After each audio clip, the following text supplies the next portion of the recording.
কুল্লুকুম রাই ওয়া কুল্লুকুম মাসউলুন আন রাইয়াতি, যে আমাদের প্রত্যেকের উপরে দায়িত্ব আছে, প্রত্যেকের দায়িত্ব সম্পর্কে জিজ্ঞাসা করা হবে। যারা দেশের রাষ্ট্রীয় সম্পদ লুটপাট করতেছে, প্রকাশ্যে তারা চোর, তাদের হাত কেটে দিতে হবে শরিয়া অনুযায়ী।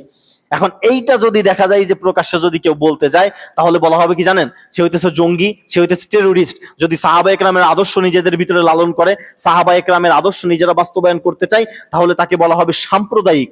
তাকে বলা হবে সে হইতেছে সাম্প্রদায়িকতা বোঝে না, সে হইতেছে সাম্প্রদায়িক একটা লোক।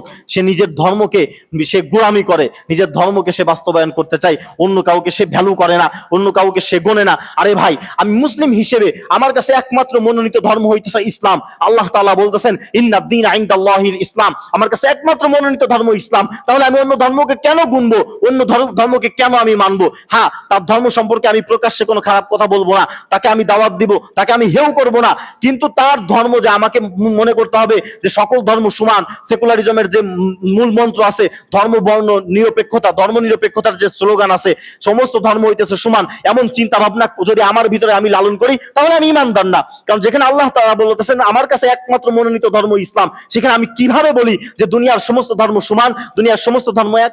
এটা আমি কিভাবে বলি? আমি তো বলতে পারি না, কারণ আমি তো মুসলিম। আমি তো মুসলিম। তোমার ভিতরে ঈমান নাই, সেটা তোমার গাফিলতি, তোমার ব্যর্থতা। আমার কাছে ওই জাতীয়তাবাদের যত পতাকা আছে, ওই মুজিববাদ আছে, ওই যে আপনার জিয়ার মতবাদ আছে, অন্যান্য যত মতবাদ আছে, কোন মতবাদের তো আমার কাছে কোনো ভ্যালু নাই। আমার কাছে একমাত্র ওই নবীজি সাল্লাল্লাহু আলাইহি সাল্লাম বলেছেন হাব্বা সুন্নতি ফাকাদ আহাব্বানি ওয়া মান আহাব্বানি কানা মাই ফিল জান্নাহ, যে আমার কাছে হইতেছে আল্লাহ রাসূল সাল্লাল্লাহু আলাইহি সাল্লাম বলতেছেন আমার সুন্নাতকে অনুসরণ করো, ওয়া আতিউল্লাহ ওয়া আতিউর রাসূল, যে আল্লাহ তাআলা বলতেছেন যে আল্লাহ রাসূলের অনুসরণ করতে, আল্লাহকে অনুসরণ করতে। আমি তো তার মতবাদকে অনুসরণ করব, কোন মানব রচিত তন্ত্র মন্ত্রকে তো আমি অনুসরণ করব না। এখন আমার আপনার দিলের ভিতরে এমন জজবা তৈরি করতে হবে, কারণ আমি তো মুসলিম।